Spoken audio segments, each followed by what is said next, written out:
All right, welcome to PMB Morning Show, live here in the city of Abuja. My name is Kenneth Chidi, and of course, here is PMB Morning Show where we, try to discuss issues that borders on politics and business. Of course, because in the end, politics is not about winning election, and of course, making life better. We're going to talk about two, stories that define the state of the nation.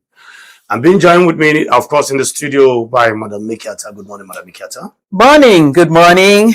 Yes, Madam Miki, very troublesome topics. The first one is, of course, a statement by a very noble Nigerian saying that there could be a totem. And we're going to watch that video, and we're going to see the reasons he gave why he said there would be a totem. Yes. In fact, if you watch that video, you will see he was making that statement with so much emphasis. And he narrated how the third term is going to play out. And that if the next, of course, after the next election, when the president wins the election, that the constitution will be amended to also bring about a 6-year single term, and that the president will be eligible to contest, being a fresh policy. He cited the reason why Jonathan was allowed to win a court case. It was because so that it will be used as a reference point when it's time for him to contest a single term 6 years election. Before now, we'll be hearing some rumors making the round that the president has the plan to become a lifetime president, but we don't know how true. Allegedly, we're looking at this statement, very profound one at that. We don't know, but we do hope that when we get to that bridge, we'll see how we cross it. However, let's watch that video again before we can make our comments on that video. Was it not Dele Momodu when 3 years ago who wrote an adulatory piece on the current president and called him what? Capo di tutti capi. Who do you call Capo di tutti capi? Is the boss of all mafia bosses. Again, I'm not making anything up. I'm just looking at the evidence. You have the chief judge of the Federal Capital Territory removing himself from his office with his judges and going to the office of the minister of the FCT to tell the minister of the FCT, we are part of government too, and we have a duty to make government for you function. That is not credible interdependence. That is judicial corruption. So if I hear you, we may just witness a coronation next year in January. That's quite possible. Yes. But as I said, let me repeat myself. There'll be a third term. Wow. So I'm quite clear about even beyond the coronation, we should just prepare for the long haul. Because a lot of politicians are thinking, oh, well, let's wait for 2031. Yeah. President Tinubu has not done all of this. Just for 4 years. Just for additional another 4 years. There will be a third term. And anybody who is doing it is not our portion on that is not reading the evidence. And in any case, the current National Assembly is anything but national or an assembly. And if it's an assembly, it's not a parliamentary one. It is, many people have called it rubber stamp, but I think that is actually abusive of rubber stamps. I think this National Assembly is a disgrace. If you can change your national anthem in less than 24 hours with no public hearing, no public consultation, no public involvement, it tells you we don't have a country. Because a national anthem, you don't flip national anthems at a whim. A national anthem is fundamental to the construction of a national identity. And so we then developed a trajectory of magical legislation, right? And what's the latest magic? We introduced the bill to create state police, basically to fundamentally reorder policing, which is the first power and responsibility of a responsible state. And we do it in less than 2 hours. We do first reading, second reading, committee stage, passage in less than 2 hours. Who does that? Who does that? There will be a third term, and I'm not the person saying it. Okweyemi Bamidele says they will. He's the majority leader, and he's a former PA to the current president. So we've got to take him seriously. Once we finish our elections, we are going to amend our constitution, introduce a single 6-year presidential term. The current incumbent will be elected until 2031. In 2031, what will happen? The question will be, will he be entitled to run on the 6-year term, or will he not? Correct? You will then get the best senior advocates in Nigeria telling you law is not retrospective. That is why the administration is supporting the litigation over President Jonathan's tenure. Not because the constitution is not clear, but because they will say there is precedent that says President Tinubu will run in 2031. There will be a third term.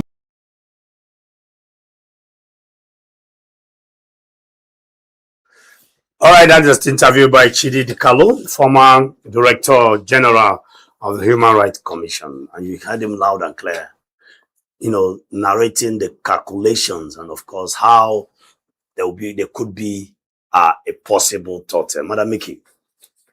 Wow. You can see how he narrated the whole story. Right.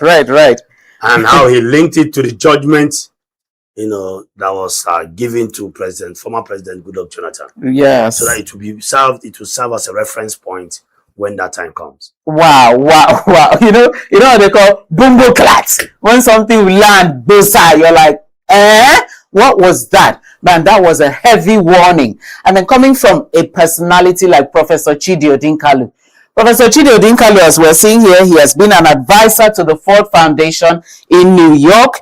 He's been an advisor to the World Bank, an advisor to the African Union, AU, and the International Council for Human Rights Policy. He has also been chairman of Nigeria's National Human Rights Commission, and is a graduate of the London School of Economics and Political Thought. Chidi Odinkalu has always spoken up, irrespective of government appointment or not. But this, for me, is like the heaviest we've heard. And the way he itemized things is the one that's even giving me... The way he even outlined the journey so far. It was like, this is hidden in plain sight. Like a book. I know. Like a book. I know. And, and what he's saying is actually something that we've seen happening time and time again with these African leaders. They have this sit-tight mentality, this I must die in position mentality. But Nigeria has so far been able to outmaneuver out of them. But this particular one is like, the way he's outlined it is like, oh my goodness, how are you going to get out of this one? Remember when President Olusegun Obasanjo was the president? As soon as he came in, he was like, me again? No, I'm not going. And then the worst part of everything, when he looked to the left, looked to the right, he saw Cameroonian President Paul Biya, who had been there when he was a military head of state, still there. He said, well, is it me that will go? Instantly started 1, 2, 3, 4, 5 for his third term agenda. Luckily, then we had National Assembly. So they were able, Are you saying we don't have a National Assembly now? I am quoting what Chidi Odinkalu is saying. Okay. You heard him. Nigerians say it's a rubber stamp. For him, he's saying they are national disgrace. So I'm quoting him. And he gave example. And gave instances. So you can imagine. To change in our national anthem in quick succession like that. State police overnight. You understand? He said that these are examples to show you that what we're undergoing now is that how that's not proper legislation. Unless, of course, there was maybe a national emergency where you had to say unfailingly money must be released for troops, without going through something like that, where there's an emergency that people can see, in which case it will be presented as matter of urgent national urgency.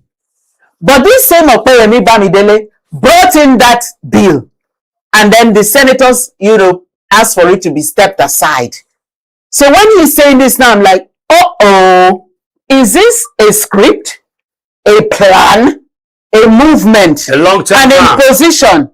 What are we seeing? Because like he said categorically, now the reason why Nigerians are not voting is because they believe their vote doesn't count. Not just that their vote doesn't count at the polling unit, but that everything goes to courts. So now every decision is being made by the judges. And he also said that the chief judge of the FCT carried other judges who have now been given luxurious mansions. The type of houses they've been given, in short, you have to be a multi-billionaire. The houses themselves are worth billions. Dash them. These are now the official houses, in quotes, with official cars and all sorts of perks which ought not to have been received. And now you've gone to say, well, we are part of government and we'll make the government run. Eh? No, this is a very deep, serious warning. And then the way he itemized the trajectory was enough to chill anybody's bones. So what that means now is that Nigerians should wake up, be alert, so that 6-year tenure, if for nothing else, should not come in the life of this particular National Assembly. Now, looking at the gentlemanly agreement, excuse me, where power is supposed to go back to the north. With this revelation, what do you think will be going on in the north now? The north will be like, hey, even this is a joke, not only the north, even the whole of Nigeria. Because for that means... So let's start with the north. Okay, let's start with the north. That will be the immediate beneficiary of the rotation. Of course, just recently, Shetima has been picked. Yes. As the vice presidential candidate. Right. With his name submitted to INEC. And that will whoop in some sentiment from the northeast, of course. With this revelation, what do you think will be going on in the minds of my northern brothers who will be hoping to take over after the tenure of the south?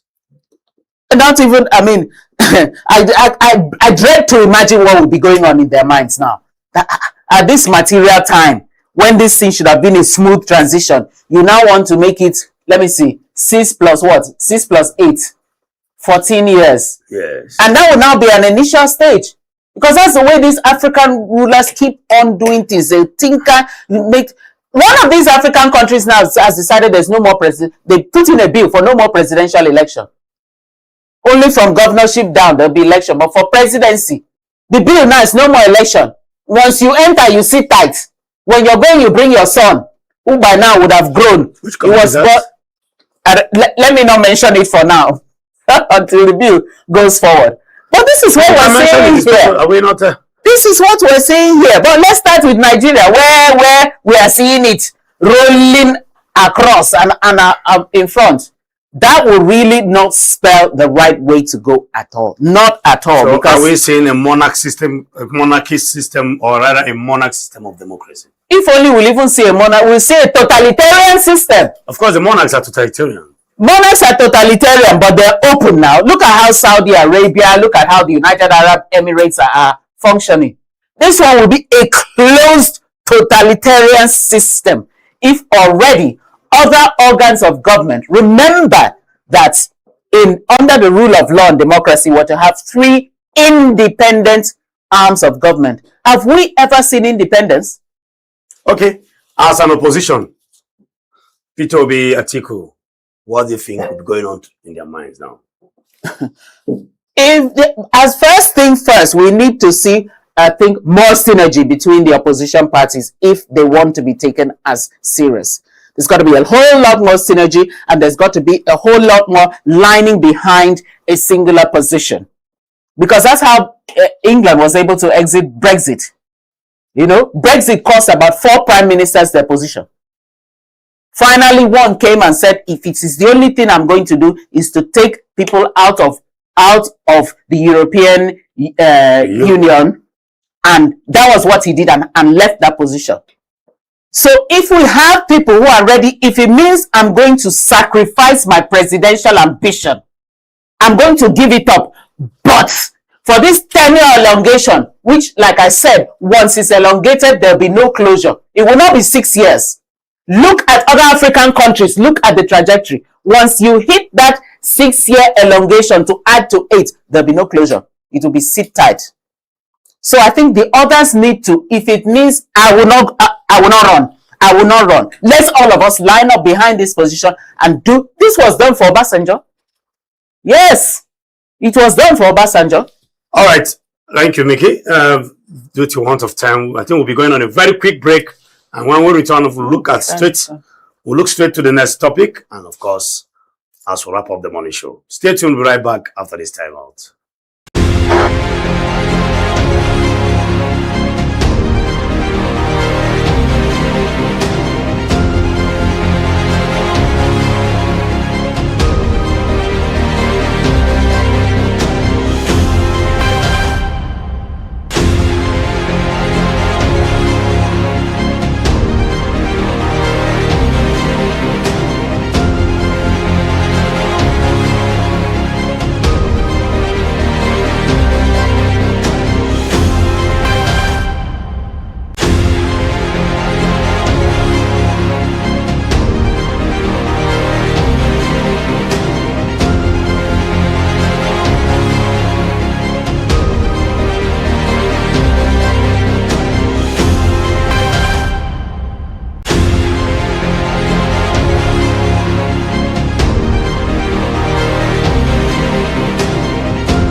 Welcome back to PMB Morning Show live here in the city of Abuja. Like I said, we'll be going straight down to the second topic. My name is Chidi, of course, and joining me now is Ferry Josephine. Good morning. Good morning. Morning. And of course, Miki Atta is still in the studio.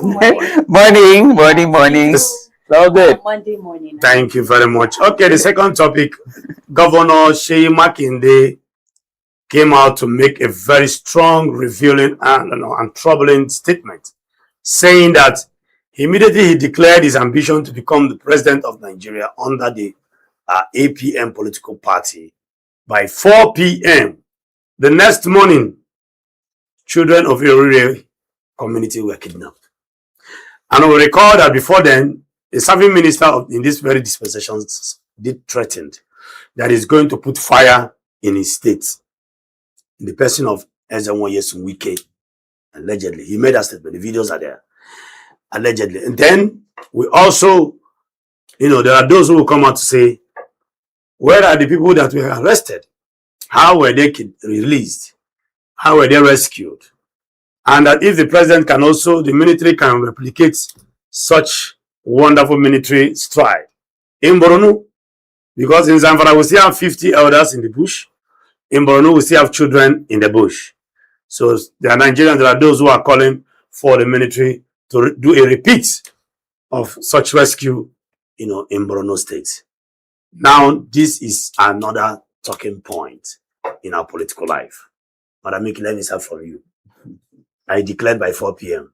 and the next morning they kidnapped children in my community.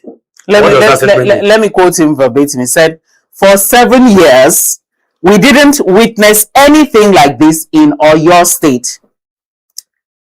I declared to run for the presidency of Nigeria at 4 o'clock.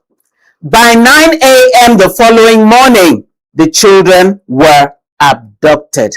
Makinde said, good God. I mean, is that an incident or is it a coincidence?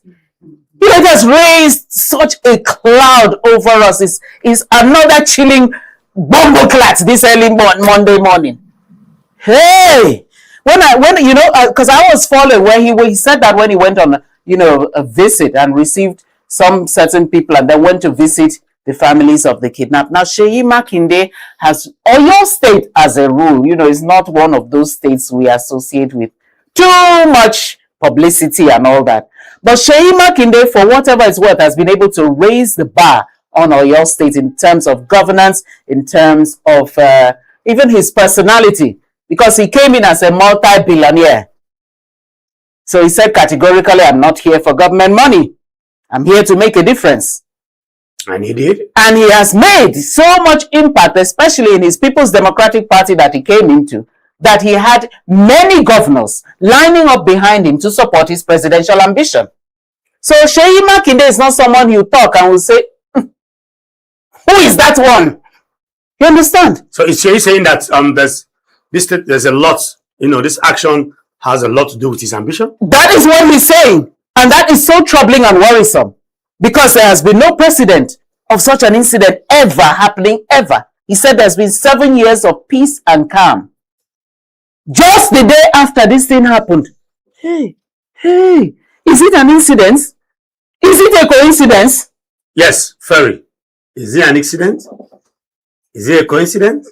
I don't think, just as she mentioned, Seyi Makinde is not one to just come and make noise just like that. And I don't think he would just want to come and make such a heavy statement just for the fun of making such a statement. And it's just so unfortunate that lives of people have been reduced into their political base or whatsoever it is they are doing. It's so unfortunate that the people we're even talking about has to be children, little innocent children. When I watched that video, it brought tears to my eyes. Up to the extent that a teacher was butchered. Do you understand? It cost the life of a teacher. It cost the life of a child too. One of the child, at some point, we learned the baby passed because the mom said the baby was sick. She was already ill. Yes, before she just managed to go to school in ill health, so she couldn't endure that distress in the bush and everything. She passed. So you can imagine, and also unfortunate that after this whole thing now, Seyi Makinde is coming to say this is it. But why is it that he didn't even make this statement earlier on? The first few days of this kidnaps, why did he have to wait all this while? And back to how those children were being rescued. Why haven't we seen the replication of this in other places? It's a good thing that they were rescued. It's a good thing of joy. But why isn't it somewhere? And why did he wait for 50-something days for him to come and say, hours after I declared my intention, is when those people that in itself could be a strategy anyway. Yes, because if meant while they were in, you need to understudy the situation. Yes, you know, because at some point there was no room to make statements at the earlier stage. But question would have been asked. You said this. I think in Nigeria at this point, it's high time we start pointing fingers and calling out names. You said this. Was that an empty threat? Was that an empty threat? Because someone said that there would be chaos in Oyo State or something. Someone made a statement like that. No, it's not in his position. Of course, we have the police to invite whoever made that comment. And of course, much as we know, nobody was invited. Am I correct, Madam? No one. I don't know. Maybe it didn't make the news yet. I said that once nothing is done. But if it had been us sitting on this program to say, please do something about our security situation, we'll now post it. Do something about our security. You will trace this for this little phone. Oh my God! You will find the phone anywhere. You will find the person. You will pick up journalists. A lady, spent 2 days in DSS captivity last week. She was just released on Thursday. And what was her offense? Using drone to cover, which she covers. She covers events and campaigns. So I mean, the people you should be picking up, you don't pick up. No wonder those children have to suffer in the bush. So now you've reduced Nigerians to political pawns. They are mere trading posts. Yes, we are mere bait click. Let's just use these ones are disposable and these ones are expendable. However, there are those who say, whatever means necessary, they've been released. No. In fact, those that will say this, they shouldn't say it to my hearing, because you cannot say whatever means necessary. Do you know the emotional trauma those people will be traumatized? Those kids will be traumatized for the rest of their life. I watched a clip of the woman, the principal. She was just there and was even asking of her car, "Where's my car?" You can imagine that is trauma. That is not as if, I'm very sure she didn't even say it in her right state of mind. Those kids, they were at some point they were smiling. I was looking beyond their smile. It is not even the smile. They're traumatized. Those ones are traumatized for life. Do you remember the Chimo now that her child has died? The Chimo parents said categorically, those that got their children, but don't go to school again. So they even said, don't go. Even and just recently, of course, I hope you know why fee has been increased to 50,000 with a minimum wage of 77,000 naira. I think at this point, school is going to be for the elite. Daily Trust said there will be, more dropouts. Well, we don't have it. By the estimation, there's not enough dropouts. Nigeria is ranking top in the with out of school children. So we might as well keep that record. It's as simple as that. But anyway, you raised one pertinent question though. Why not use the same this in other states? Borno State had the exact same experience. Even more. We still have some Chibok girls. Borno State. No, school children have been in bush. Okay. Another school before even the kidnapping. The same day. Yes. It was the same day. This one happened and this one happened. So up till now, we're not seeing, nothing is being done. Nobody is saying anything. If you see the way they tactically entered the forest, if you see the armor tankers, the whatsoever they flew drone, they did this. Why hasn't, in fact, with all those tactical equipment and everything, who was arrested? What? Question needs an answer because we need to know. We need to know. I thought I was the only one that asked that question though. At some point I was saying, it's either two things. It's just a harmless question. For those who are viewing us, it's just one of those harmless questions. I don't know how harmless you think that is. It is harmless because I'm only asking. I didn't get to see any name of any bandit. But the governor said he was condoling with the family that lost the personnel. They were saying the state lost some personnel. That means there were exchanges. Yes, there were fire exchange. So. Okay. I think about 4 security operatives lost their lives. Went down. Yeah. So he haven't said, there no statement yet have been released if those people were captured or if, but they have come to say that the whole kidnapping was carried out by Al Qaeda. Is it Al Qaeda now? I think Al Qaeda. That's a sect of the whole terrorism, but affiliated to Boko Haram and the rest. But they are Al Qaeda. Now, with all this information, we still haven't had the terrorists, the kidnappers, were they captured? Were some of them neutralized? What happened? No news up till now. No news up till now, okay? Fortunately for us, Ferry Johnson is in the studio, so Yes. we'll continue with what's trending because of a want of time, so that we can wrap up on the morning show. So talking about, sorry, I just jumped into it. I was just looking into the time, and we just have to. Talking about insecurity and catching of kidnappers and stuff. So there's this video that is making the rounds on social media. This young man was arrested. And according to the video, he uses the Fulani accent to get ransom from his victims. Let me not say much. Let's have the video before we get our takes on it. My name is Thomas Gideon. How old are you? I'm 23 years old. What brought you here? Kidnapping. What happened? I use Fulani tongue to confuse people, calling them truthful. How much have you collected and when do you start doing this? I started this March 2022. Then from March to date, how much have you collected from members of the public? I collect 340 something thousand naira. Why are you using Fulani intonation? I use it to put scale on them so that they will pay us immediately. Can you demonstrate how you change your voice from your normal voice to Fulani intonation? Okay, sure. Are you a Fulani by tribe? No, sir. Which tribe are you? I'm Adra by tribe, sir. We are not hearing you. I'm Adra by tribe, sir. Adra from where? From Niger State. From Niger State? Yes, sir. Okay. Please, can you demonstrate on how you change your voice from your own intonation to Fulani? When I call for the first time, I will say, Shalama alaikum, wa alaikum salam. Shalama alaikum, wa alaikum salam.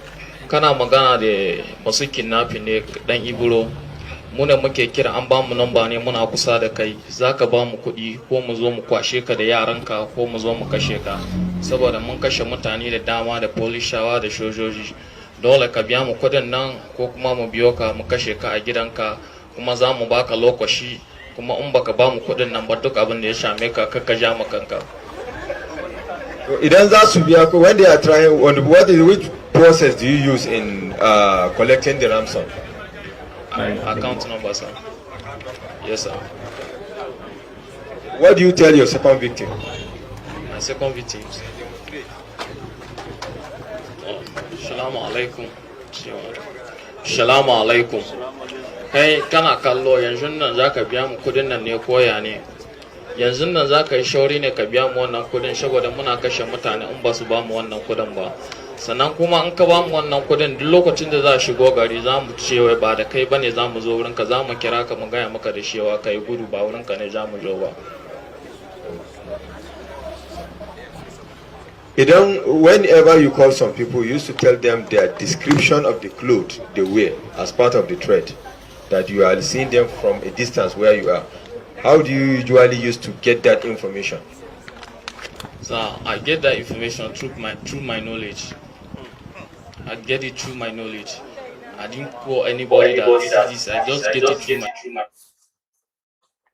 I beg, leave scam. That must be some superpowers there. And you got that through some knowledge. Yes. Anyway, yeah, Madam Mickey. Yeah. And just with the limited time. Yes, please, my Mickey, because sincerely, I am speechless. I don't know what to say. Mickey, When I listened to it, I didn't hear anything Fulani about him. He was just speaking Hausa in my ears, so I didn't have a sense of him being Fulani or anything. But I mean, the important thing is now it just shows you the dragnet, the widening of the scope You understand? So if you were looking in only Zamfara and you were concentrating on only Yobe, it now shows you that you need to open your eyes to Niger State. That's what I was able to gather from it. I didn't hear anything about anyway, it. I don't have much to say about this video because looking at the emotional intelligence and the picture intelligence of that video, I have some reservations to make about that video. However, I would like to leave it at that because I'm trying to put 2 and 2 together to understand one man say something else and could not answer something else again, and of course the statements are not adding up. Looking at the ammunitions on ground, I was wondering, well, all those ammunitions, were they all recovered from him alone? Wow, that means he must be a commander of a garrison. Well, that is my own take on that. But anyway, all right, we'll go that is much I can take on that video. Yeah, that's my own opinion on that video. It's valid. All right, we go to the next video talking about the rescue of the what's it now? Or your school children plus the teachers, the tactical team that went into the bush and how the whole process went. Let's have the video, please.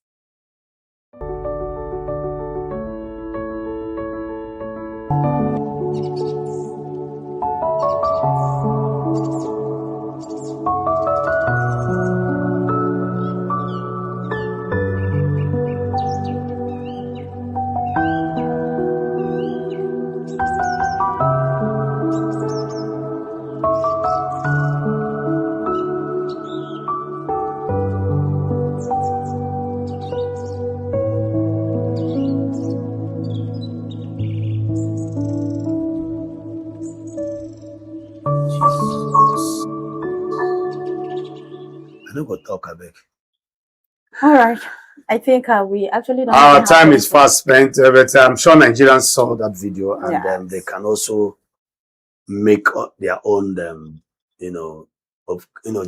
generate their own opinion. I don't have much to say about that video, but I only say congratulations. The children, the beautiful children, have been released because those children are looking very fresh and looking well, as the people that were kept. That's the way I see them.